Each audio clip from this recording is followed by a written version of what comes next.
Hello friend, আজকে mini কিচেনে তোমাদের চা বানানো শেখাবো। চলো দেখতে থাকো আর সঙ্গে থাকো। এই যে সসপ্যান নিলাম, দাঁড়াও থেকে ঘুরিয়ে নিলাম, সসপ্যানটা রাখলাম। তারপরে এরকম করে দুধ ঢালবেন। জল নিতে দুধ নিলাম। প্রথমে দুধটা বস করালাম, গ্যাসটা জ্বালিয়ে নেবো, ভুলে গেছিলাম।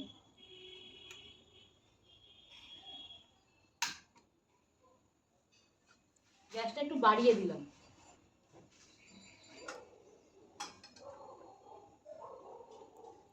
গরম হতে হতে আমরা দিয়ে দেবো দার্জিলিং থেকে তুলে আনা চা।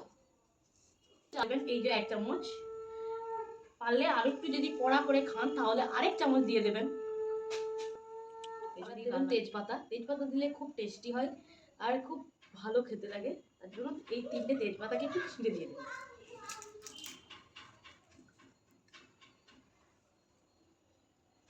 এটা একটু ফুটুক, ফুটতে ফুটতে আবার ফিরে আসছি। অন্য কিছু রং চলে আসছে, এবার দেব চিনি। ঠিক আছে, চিনিটা দেখো এরকম দেখতে হয়, ঠিক আছে, সাদা সাদা। এই যে একটু একটু একটু দানা দানা থাকবে, তো এরকম ভাবে দিয়ে দেবে, তবে চাটা একটু টেস্টি হবে। এরকম করে 2 চামচ আর দুটিখানি দেবে, ঠিক আছে। এরকম করে ডিবাটা ছাঁটিয়ে রাখবে।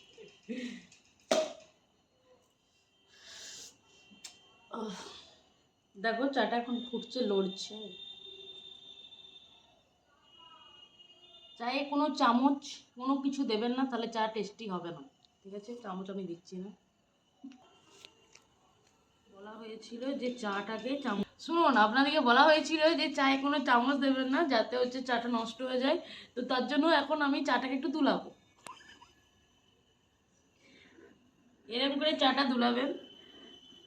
ওই যে সাইডের যে ইয়েগুলো লেগে আছে ওগুলো চায়ে ফুটলে একটু টেস্টি হবে।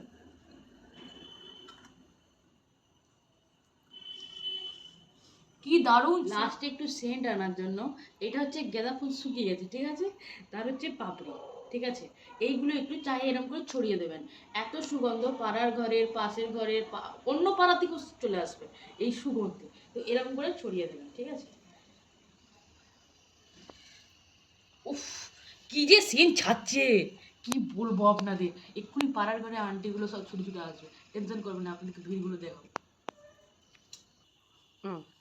তো বন্ধুরা, এই যে চা দেখছো, চায়ের কালারটা দেখো, কালারটা দেখলে তোমাদের প্রেমে পড়ে যাবে তোমরা চায়ের কালার। এই যে চায়ের কালার আর সেন্ট তো অসম্ভব সুন্দর বেরিয়েছে।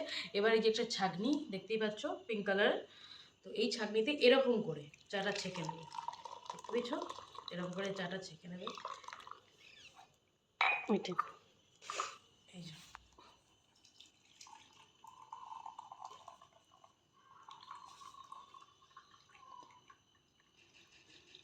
একটুও চা রাখবে না, সব চাটা ছেঁকে নেবে। চা নষ্ট করা একদম ভালো না, এমনি অনেক কষ্ট করে চা বানিয়েছি। দিয়ে এটা রেখে দিলাম, দিয়ে এটা বাইরের দিকে রেখে দেবো, এটা দরকার নেই। এবার চায়ের গন্ধ, অসম্ভব সুন্দর।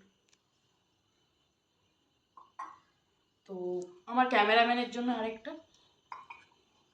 এটা আমার জন্য, ঠিক আছে। তার সাথে, এটার সাথে সবচেয়ে ইয়াম্মি খেতে যেটা লাগবে সেটা হচ্ছে বাসি রুটি। এই যে পুরা এরকম পুরা পুরাই রুটি চাই, তাছাড়া কিন্তু হবে না, ঠিক আছে। ভাটার যেটা যেরকম যাবে। তো বন্ধুরা, চা বানানো শিখতে পেরেছো তো? আর যদি আর কোনো কিছু বানানো শিখতে চাও তো আমাকে কমেন্ট করে জানাবে, আমি তোমাদের এরকম বানানো, কেউ যদি এরকম বানিয়ে থাকো প্লিজ আমাকে কমেন্ট করে জানিও।